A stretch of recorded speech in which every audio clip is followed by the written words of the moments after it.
So one thing that I did not know was going to be such a pain when I started this, because I'd never done it before, was our mechanical ventilation. Hi Sam, you can come talk for this one too.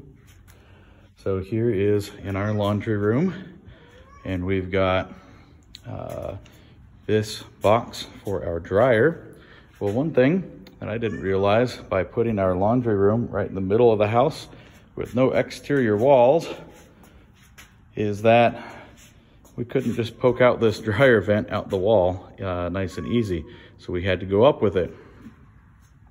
And this is an extra lint box. I'll tell you why in a second. So we go up, and I didn't want to just poke through the roof because I really want to try to minimize my roof penetrations. So to get out, we actually needed to go all the way down and out that gable wall side over there. So that is about 45 feet.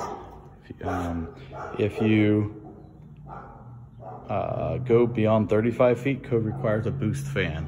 So that's what we have up there, is a boost fan. And that's also why we have this extra lint box, so that we can keep that boost fan free and clear of more lint, so we don't have to clean it out as much or deal with it failing as much. Then it has to have power, which we've got up there. And it has this little signal wire that comes down to a little box here. And you can see that wire there. Yeah, it's just thermostat wire. And this has a little display with two LEDs showing that that boost fan indeed senses higher pressure on the one side, and it has turned on. So you can check its status in here without having to hear it or go up and look at it and know if it needs servicing.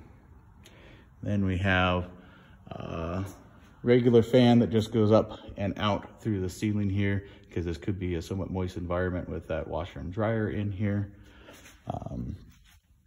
We've got, well, my parents' range is going right here. We discussed, you can see the natural gas. So they're planning on above range microwave with a built-in range hood.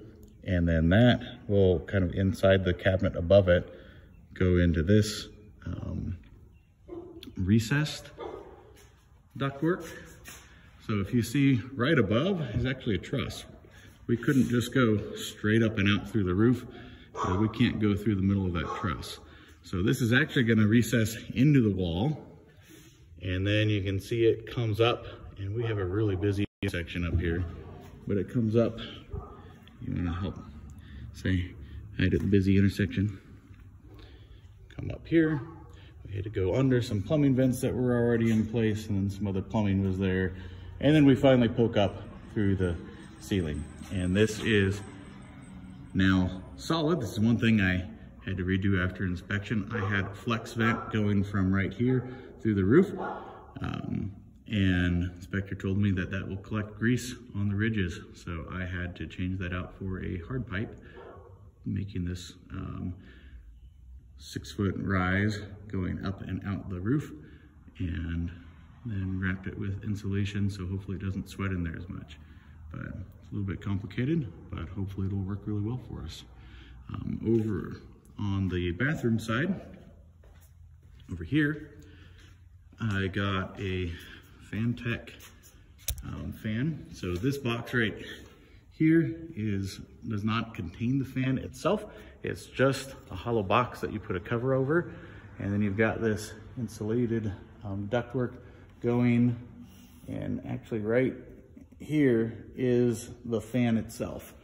I'll come around and get you a better view of that. Here's on the other side of the wall. So that comes up to this fan right here, and then it goes up and out through the wall. So the fan is remotely mounted, and the idea there is to reduce the noise of the fan.